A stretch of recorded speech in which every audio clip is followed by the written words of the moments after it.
스님 말씀. 자식이 먼저 연락해 오기를 기다리는 부모가 있다. 그 기다림 자체는 잘못이 아니다. 그런데 그 기다림을 견디지 못해 먼저 전화를 걸고 문자를 보내고 급기야 찾아가는 부모가 있다. 그렇게 할수록 자식의 마음이 더 멀어진다는 사실을 모른 채로 오늘 이 자리에서 말하고자 하는 것은 바로 그것이다. 자식이 연락을 끊었을 때 부모가 해야 할 일은 더 많이 연락하는 것이 아니다. 어떤 분들은 이 말을 듣고 당황할 것이다. 부모인데 어떻게 자식을 그냥 두느냐고 할 것이다. 자식이 걱정되는데 어떻게 아무것도 하지 않느냐고 할 것이다. 그 마음 충분히 이해한다. 자식을 낳고 길러온 세월이 얼마인데 그 아이가 연락 하나 없이 지낸다는 것이 얼마나 가슴 아픈 일인지 말하지 않아도 안다. 오죽하면 밥을 먹다가도 숟가락을 내려놓고 한숨을 쉬겠는가. 오죽하면 밤마다 잠을 이루지 못하고 그 아이 얼굴을 눈앞에 떠올리며 눈물을 흘리겠는가. 내 배에서 나온 아이인데, 내 손으로 키운 아이인데 그 아이가 전화 한 통 없이 지낸다는 것이 얼마나 크나큰 상실인지 겪어보지 않은 사람은 알기 어렵다. 그러나 법정 스님께서 이런 말씀을 남기셨다. 버리고 비우는 일은 결코 소극적인 삶이 아니라 지혜로운 삶의 선택이다. 버리고 비우지 않고는 새 것이 들어설 수 없다. 공간이나 여백은 그저 비어있는 것이 아니라 그 공간과 여백이 본질과 실상을 떠받쳐주고 있다. 자식과의 관계도 마찬가지이다. 부모가 비워야 자식이 돌아올 공간이 생긴다.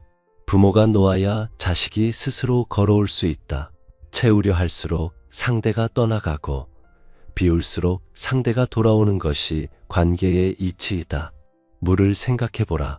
두 손을 꼭 쥐고 물을 잡으려 하면 손가락 사이로 다 빠져나간다. 그러나 두 손을 펼쳐 고이 받치면 물은 그 자리에 머문다.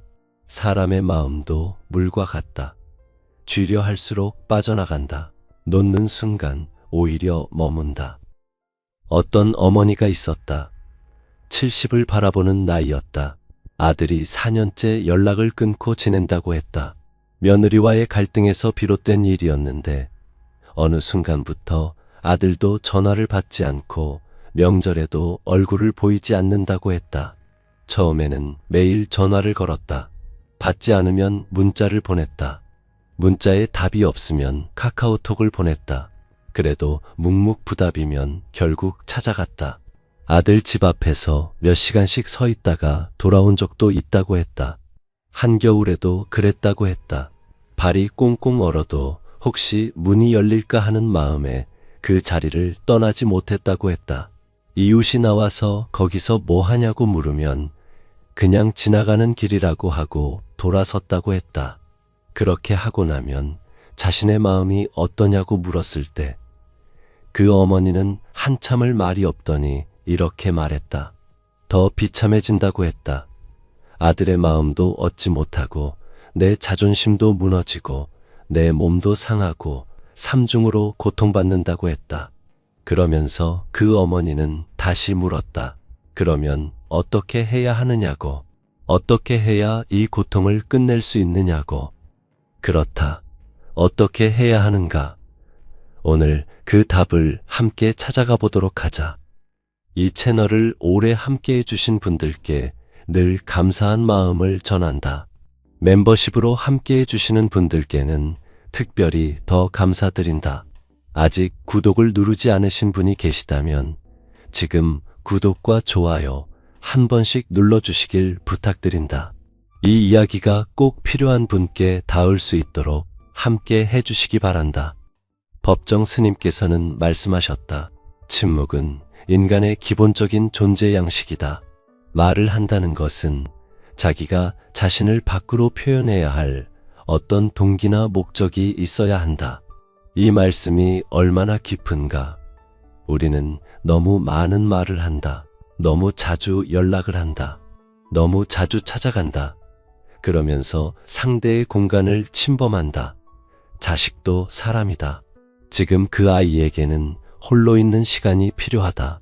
그 시간을 부모가 자꾸 빼앗으면 자식은 더 깊이 숨어버린다. 자식이 연락을 끊은 데는 반드시 이유가 있다. 그 이유가 무엇이든 간에 지금 그 아이의 마음에는 문이 닫혀 있다. 닫힌 문을 계속 두드린다고 열리지 않는다. 오히려 두드릴수록 문 안쪽에서 자물쇠를 더 단단히 채운다. 부모의 연락이 애정으로 느껴지는 것이 아니라 압박으로 느껴지는 순간이 온다는 것을 알아야 한다. 자식이 부모의 연락을 피하는 것은 부모가 싫어서가 아니다. 지금 그 연락을 감당할 힘이 없는 것이다. 마음의 그릇이 꽉 차 있어서 더 이상 무언가를 받아들일 여유가 없는 것이다. 그 그릇이 다시 비워질 때까지 기다려 주어야 한다. 이것이 첫 번째이다. 첫 번째, 기다려라. 그러나 무기력하게 기다리는 것이 아니라 깨어있는 마음으로 기다려야 한다. 기다린다는 것은 무엇인가? 손 놓고 멍하니 앉아있는 것이 기다림이 아니다. 법정 스님께서 강원도 오두막에서 홀로 지내실 때 매일 새벽에 일어나 땔감을 구하고 밭을 일구셨다. 세상과 단절된 것이 아니라 자신의 삶을 그 자리에서 충실히 꾸려나가신 것이다. 기다림이란 바로 그런 것이다. 자식에게 연락이 오기를 기다리는 그 시간 동안 나 자신의 삶을 가꾸는 것이다. 부모의 삶이 멈추어 있어서는 안 된다. 지금 이 순간 자식 생각을 하느라 밥도 제대로 못 먹고 잠도 제대로 못 자고 있지는 않은가. 자식이 연락을 끄는 것이 어찌나 마음에 걸리는지 아무것도 손에 잡히지 않는다고 하는 분들이 있다. 그 심정은 이해한다.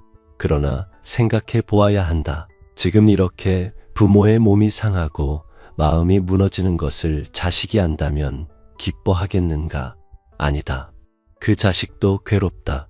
부모가 건강하게 잘 지내고 있기를 바란다. 자식이 연락을 끊었다고 해서 부모가 허물어지는 것, 그것은 자식에게도 짐이 된다. 불교에서는 이런 가르침이 있다. 자신을 잘 돌보는 것이 다른 이를 사랑하는 방법이기도 하다. 지금 부모 자신의 몸과 마음을 잘 돌보는 것이 자식을 사랑하는 방법 중 하나이다. 부모가 건강해야 자식이 돌아왔을 때 온전히 맞이할 수 있다. 무너진 부모 앞에서 자식은 오래 머물지 못한다. 법정 스님께서는 이렇게 말씀하셨다. 삶은 소유물이 아니라 순간순간에 있습니다. 영원한 것이 어디 있는가? 모두가 한때일 뿐. 그러나 그 한때를 최선을 다해 최대한으로 살 수 있어야 한다.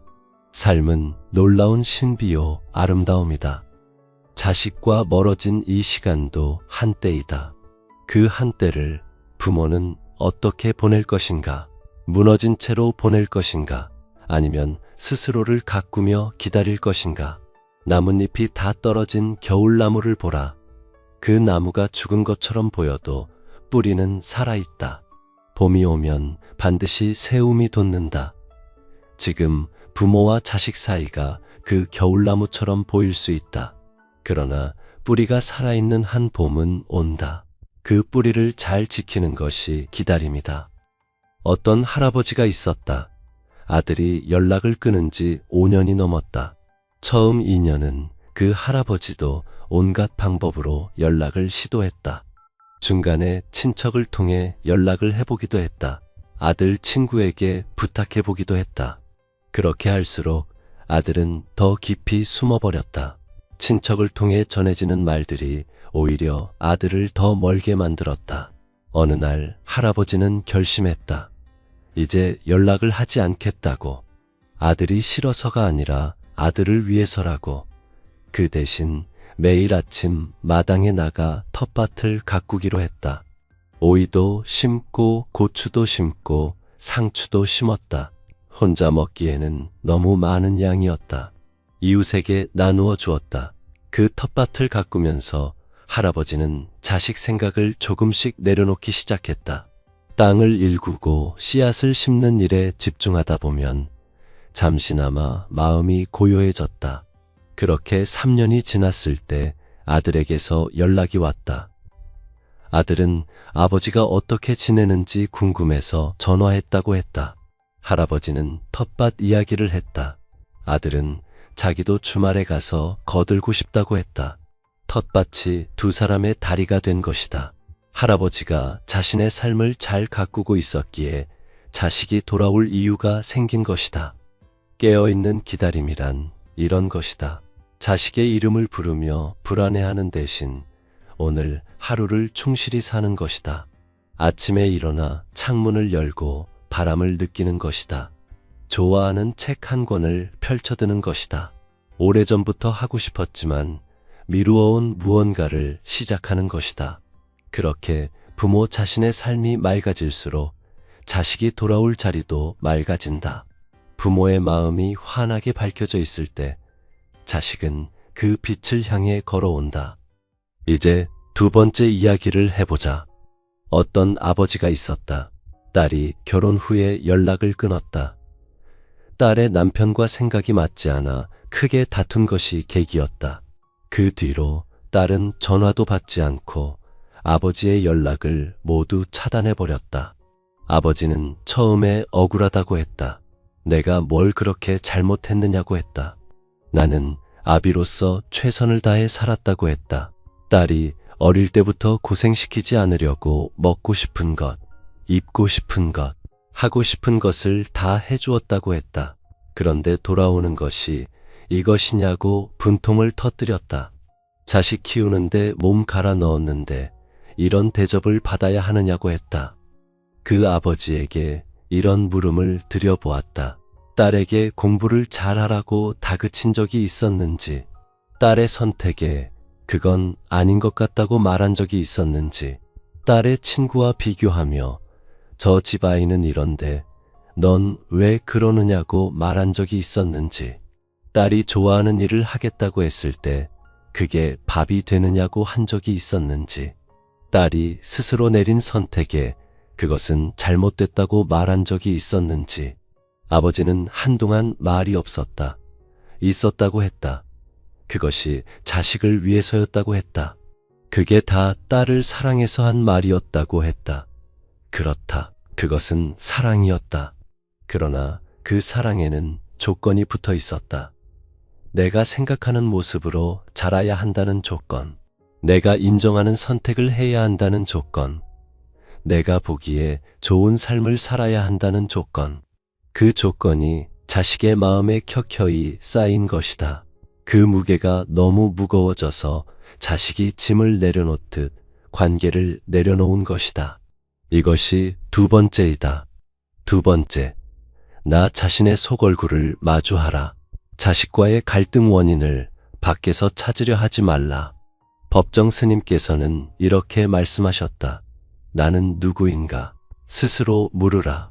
자신의 속얼굴이 드러나 보일 때까지 묻고 또 물어야 한다. 건성으로 묻지 말고 목소리 속의 목소리로 귀 속에 귀에 대고 간절하게 물어야 한다. 해답은 그 물음 속에 있다. 자식이 연락을 끊었을 때 부모가 가장 먼저 해야 할 내면의 작업이 바로 이것이다. 나는 어떤 부모였는가? 스스로에게 물어야 한다. 건성으로 묻지 말고 깊이 물어야 한다. 불편하더라도 피하지 말고 그 물음 앞에 정직하게 서야 한다. 그 정직함에서 회복이 시작된다. 문제의 원인을 밖에서만 찾으면 아무것도 달라지지 않는다. 자식이 잘못이라고 생각하는 한 자식은 돌아오지 않는다. 내 안을 들여다볼 때 비로소 길이 열린다. 혹시 자식에게 사랑을 주면서 그 대가로 무언가를 기대하지 않았는가? 내가 원하는 대학에 가기를, 내가 보기에 좋은 직장에 다니기를, 내가 마음에 드는 배우자를 만나기를 바라면서 그것이 이루어지지 않을 때 실망하거나 분노하지 않았는가? 혹은 아무 말 하지 않으면서도 눈빛으로, 한숨으로, 표정으로 실망을 드러내지 않았는가? 자식은 그것을 다 본다. 부모가 입으로 아무 말 하지 않아도 자식은 부모의 기대를 느낀다. 그 기대에 부응하지 못하고 있다는 죄책감이 쌓이면 자식은 그 죄책감에서 벗어나기 위해 거리를 두기 시작한다. 자식은 부모의 소유물이 아니다. 이것은 머리로는 누구나 안다. 그러나 마음으로 아는 것은 다른 이야기이다. 법정 스님께서 평생 강조하신 무소유의 정신은 물건에만 해당하는 이야기가 아니다.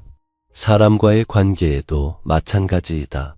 자식을 소유하려는 마음, 자식의 삶을 내 손안에 두려는 마음, 그것을 내려놓는 것이 진정한 무소유이다. 스님께서는 난초 한 그루에 집착하는 마음이 생기자 그 난초를 친구에게 드려버리셨다. 집착에서 벗어나고 나서야 비로소 홀가분해지셨다고 했다. 자식을 향한 집착도 그러하다. 내 방식대로 살아야 한다는 집착, 내 기대에 부응해야 한다는 집착을 내려놓는 순간 오히려 자식과의 관계가 가까워진다. 어떤 어머니가 아들에게 늘 이런 말을 했다. 너는 내 분신이다.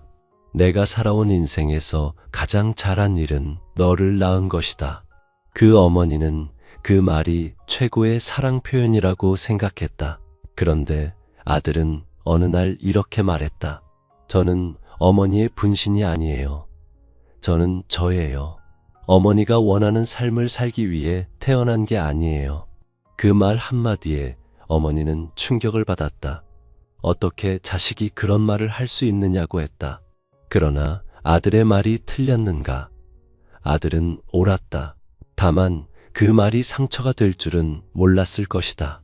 어머니의 분신으로 살아야 한다는 압박을 평생 가슴에 안고 살아온 아들이 마침내 그 압박을 언어로 표현한 것이다. 그 어머니는 결국 그 말이 아들의 비명이었다는 것을 나중에야 알았다고 했다. 그 말을 듣고 충격받는 대신 그 말 속에 아들의 고통을 읽었더라면 어떠했을까? 자식이 하나의 독립된 존재라는 것을 인정하는 순간부터 관계는 달라지기 시작한다. 법정 스님께서 말씀하셨다.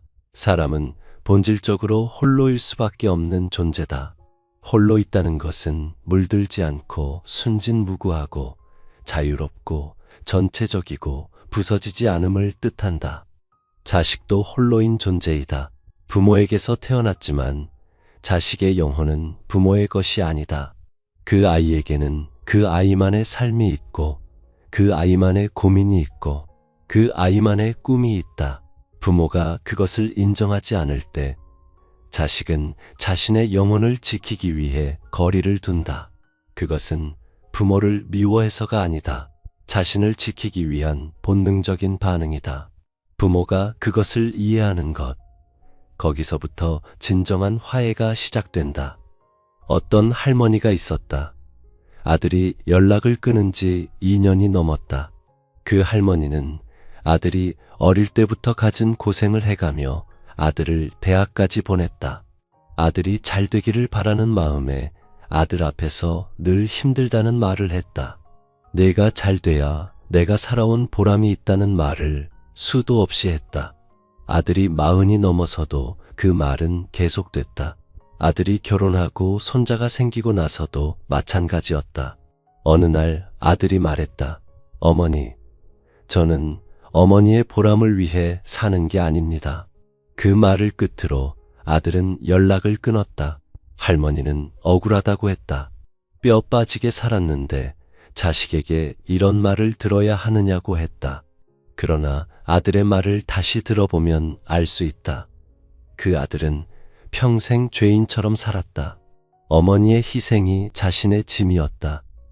그 짐이 너무 무거워서 결국 내려놓은 것이다. 아들이 나쁜 것이 아니다. 짐이 너무 무거웠던 것이다.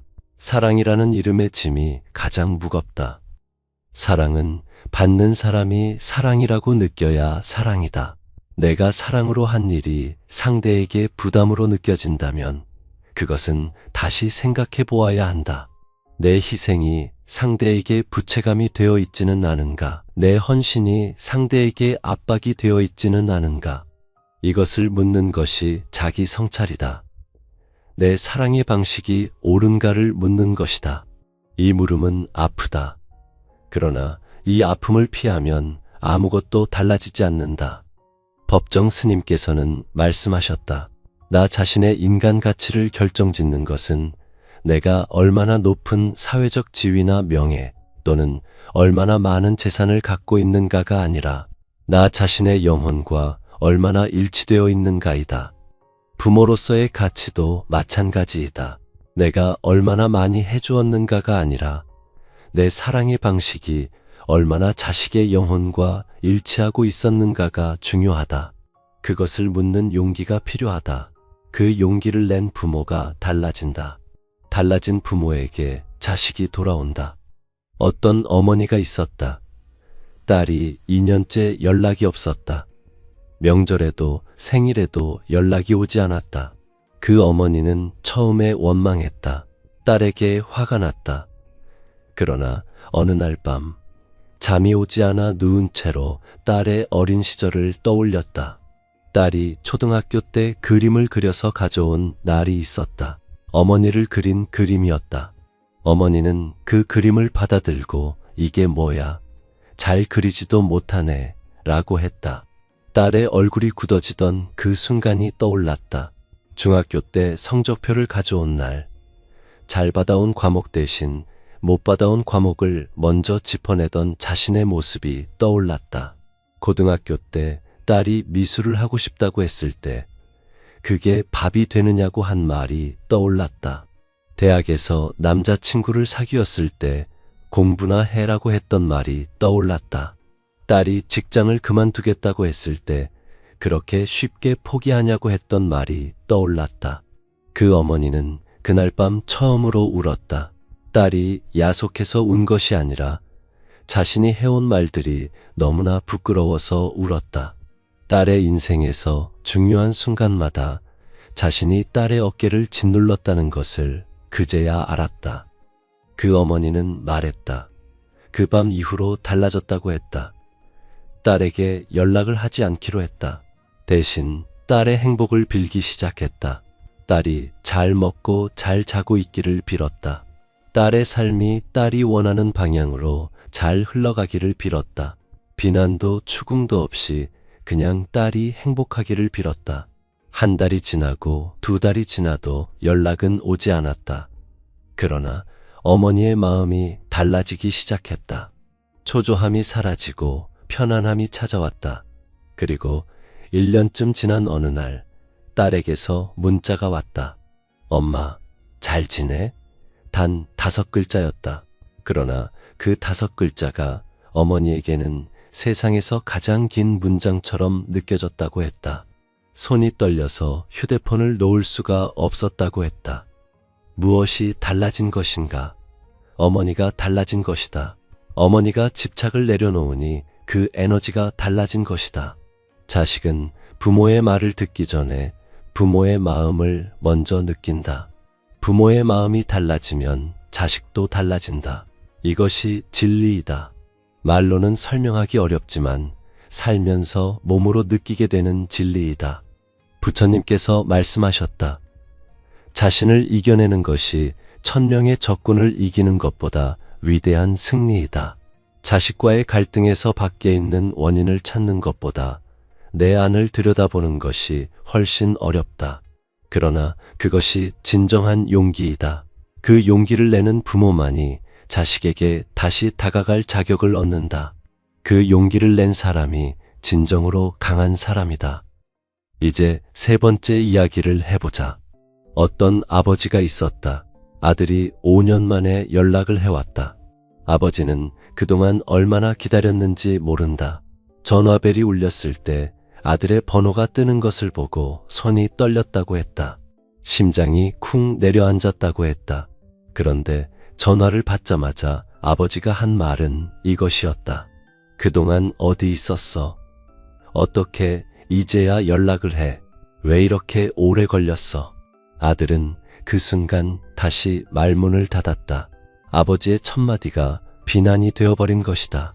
그 전화는 1분도 채 되지 않아 끊겼다. 아버지는 이후 다시 5년을 기다려야 했다. 말 한마디가 5년을 만든다. 그 무게를 알아야 한다. 그 아버지가 나중에 이런 말을 했다. 그때 내가 왜 그랬는지 모르겠다고. 얼마나 기다렸는데, 얼마나 보고 싶었는데, 목소리만 들어도 눈물이 날 것 같았는데, 그런데 나온 말이 왜 그제야 연락하느냐는 것이었냐고.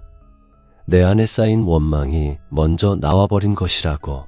아들의 목소리가 그리웠던 것이 사실인데 그 그리움을 표현하지 못하고 원망부터 내뱉고 만 것이라고. 그것이 너무나 후회된다고 했다. 이것이 세 번째이다. 세 번째, 따뜻한 한마디를 준비하라. 그리고 그 말이 나올 때까지 마음을 닦아야 한다. 법정 스님께서는 말씀하셨다. 침묵은 인간의 기본적인 존재 양식이다.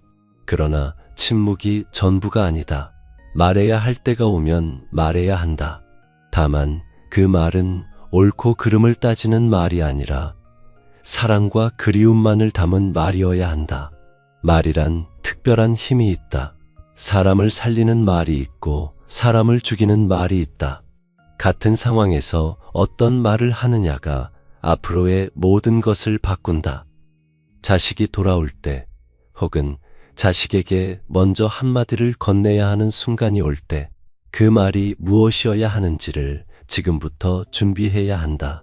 그 자리에서 즉흥적으로 하는 말은 오래 쌓인 감정이 섞여 나오기 쉽다. 억울함이 섞이고 원망이 섞이고 서운함이 섞이면 그 말은 자식의 마음 문을 다시 닫아버린다. 오래 기다린 만큼 하고 싶은 말이 많다. 그 많은 말들을 한꺼번에 쏟아내면 안 된다. 가장 본질적인 한마디만 남겨야 한다. 어떤 어머니는 달랐다. 딸이 2년 만에 문자를 보내왔다. 어머니 잘 지내세요? 그 한 줄이었다. 어머니는 오래 생각했다. 무슨 말을 써야 할까? 보고 싶었다고 해야 할까? 어떻게 지냈느냐고 물어봐야 할까? 왜 이제야 연락했느냐고 해야 할까? 그동안 걱정이 됐다고 해야 할까? 어머니는 한참을 멍하니 휴대폰을 들고 앉아 있었다. 그러다 결국 이 한 줄만 보냈다. 보고 싶었어. 딸에게서 바로 답이 왔다. 저도요.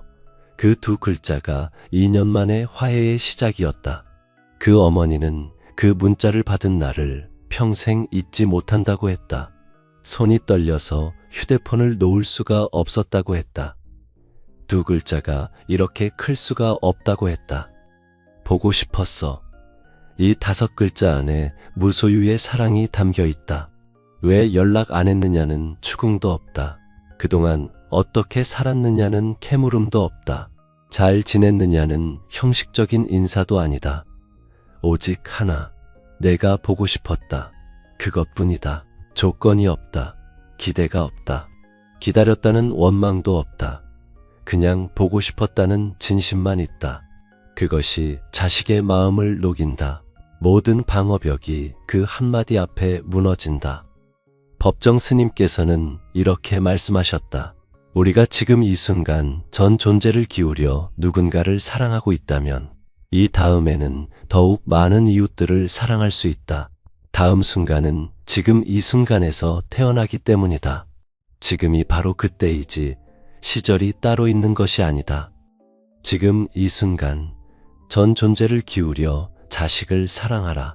전화를 거는 방식으로가 아니라 마음을 바꾸는 방식으로, 기다리는 방식으로, 자신을 들여다보는 방식으로. 그것이 지금 이 순간 부모가 할 수 있는 가장 크고 깊은 사랑이다. 따뜻한 한마디를 준비한다는 것은 단순히 좋은 말을 골라두는 것이 아니다. 마음을 준비하는 것이다. 내 안의 원망과 서운함을 먼저 달래고 자식에 대한 순수한 그리움만을 남겨두는 작업이다. 그 작업이 오래 걸릴 수 있다. 한 달이 걸릴 수도 있고 1년이 걸릴 수도 있다. 그래도 괜찮다. 서두를 필요 없다. 마음이 충분히 맑아진 뒤에 건네는 한마디가 1000마디의 설명보다 자식의 가슴에 깊이 닿는다. 그 한마디가 자식의 가슴에 꽂힐 때 그 아이는 비로소 돌아올 수 있다. 법정 스님께서 강원도 오두막에서 홀로 사셨다. 그 시간이 고립이 아니라 성숙이었다. 홀로 있으면 비로소 내 귀가 열리기 때문에 무엇인가를 듣는다고 하셨다. 새 소리를 듣고 바람 소리를 듣는다고 하셨다. 홀로 있는 그 시간이 스님을 더 깊은 사람으로 만든 것이다. 더 깊어진 만큼 더 따뜻해졌다. 더 따뜻해진 만큼 더 많은 이들이 스님을 찾아왔다. 자식이 연락을 끄는 이 시간, 부모에게도 그런 시간이 될 수 있다. 자식 걱정에 모든 에너지를 쏟는 대신 오롯이 자기 자신과 마주하는 시간, 내가 어떤 부모였는지, 내 사랑의 방식이 무엇이었는지, 나는 어떤 사람인지를 들여다보는 시간, 그 시간이 쌓이면 부모 안에 깊이와 온기가 생긴다. 그 깊이와 온기를 자식은 반드시 느낀다. 말하지 않아도 느낀다. 보지 않아도 느낀다. 마음은 거리를 초월한다. 이제 이 모든 것을 하나로 묶어보자. 골든타임은 지금이다. 혹자는 말한다. 시간이 지나면 자식도 철이 들어 알아서 돌아온다고. 틀린 말은 아니다. 그러나 그 시간이 얼마나 걸릴지 모른다. 그리고 그 시간 동안 부모와 자식 사이의 공백이 더 깊어질 수도 있다. 그 공백에 섭섭함이 쌓이고 섭섭함이 원망이 되고 원망이 굳어지면 나중에는 돌아오고 싶어도 어떻게 돌아와야 할지 모르는 상황이 된다. 지금 할 수 있는 것을 지금 하는 것이 지혜이다. 지금 당장 자식에게 연락을 하라는 뜻이 아니다. 지금 당장 해야 할 것은 내 안을 바꾸는 작업이다. 연락을 기다리며 불안해하는 마음을 내려놓는 것, 자식이 내 기대에 부응해 주기를 바라는 집착을 내려놓는 것, 내가 해온 말과 행동 중에 자식에게 상처가 되었을 것들을 솔직하게 마주하는 것, 그리고 자식을 향한 순수한 그리움을 마음 안에 밝혀두는 것. 이 작업이 지금 이 순간부터 시작되어야 한다. 나중에 하겠다고 미루면 안 된다. 나중은 없다. 오늘 하루가 쌓여서 한 달이 되고 한 달이 쌓여서 1년이 된다. 그 쌓인 날들이 부모를 바꾼다. 바뀐 부모가 자식의 발길을 돌리게 만든다. 법정 스님께서 말씀하셨다. 행복은 결코 많고 큰 데만 있는 것이 아니다. 작은 것을 가지고도 고마워하고 만족할 줄 안다면 그는 행복한 사람이다. 자식의 문자 한 통, 전화 한 통에 고마워할 수 있는 마음을 준비하라. 그것이 작은 것처럼 보여도 지금 우리에게는 세상에서 가장 큰 것이다. 그 작은 연락 하나에 감격할 수 있는 마음, 그 마음이 부모 안에 있을 때 자식은 더 자주 연락해 오게 된다. 반가워해주는 사람에게 더 자주 찾아가고 싶은 것이 사람의 마음이다. 반갑게 맞아주는 사람에게 돌아오고 싶은 것이 사람의 본성이다. 부모가 무너지지 않고 그 자리를 지키고 있어야 한다. 자식이 언제 돌아오더라도 따뜻하게 맞이할 수 있는 자리, 그 자리를 부모가 만들어 두어야 한다. 그 자리가 무너져 있으면 자식이 돌아오고 싶어도 돌아올 수가 없다. 돌아왔을 때 부모가 허물어져 있으면 자식의 죄책감만 더 커진다. 죄책감이 가득한 자리에 자식은 오래 머물지 못한다. 어떤 아버지가 있었다. 아들이 연락을 끊은 지 3년이 됐을 때 아버지는 이런 결심을 했다. 나는 내가 할 수 있는 일을 하겠다. 아들이 보든 보지 않든 알든 모르든 상관없이 아들을 위해 매일 기도를 드리겠다. 아들의 이름을 부르며 그 아이가 오늘도 밥을 잘 먹고 잠을 잘 자고 건강하게 지내기를 빌었다. 아들의 일이 잘 풀리기를 빌었다. 아들의 가정이 화목하기를 빌었다. 아들의 아이들, 즉 자신의 손자들이 건강하게 자라기를 빌었다. 그 기도가 쌓이자 아버지의 마음이 달라졌다. 원망이 사라지고 진심 어린 바람만 남았다.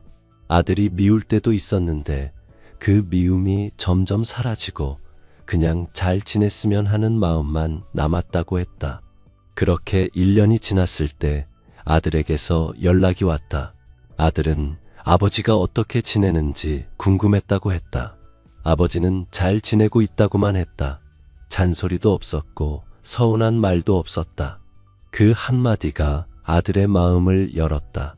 그 뒤로 아들은 한 달에 한 번씩 연락을 해오기 시작했다. 기도는 종교적인 행위이기만 한 것이 아니다. 마음의 방향을 바꾸는 작업이다. 자식을 향해 원망하는 마음이 아니라 자식의 행복을 비는 마음으로 방향을 돌리는 것이다. 그 방향의 전환이 관계를 바꾼다. 마음은 메아리이기 때문이다. 선한 마음을 보내면 선한 기운이 돌아온다. 이것은 관념이 아니라 우리가 살면서 몸으로 느끼는 실제이다. 법정 스님께서는 말씀하셨다. 홀로 사는 사람은 고독할 수는 있어도 고립되어서는 안 된다. 고독에는 관계가 따르지만 고립에는 관계가 따르지 않는다.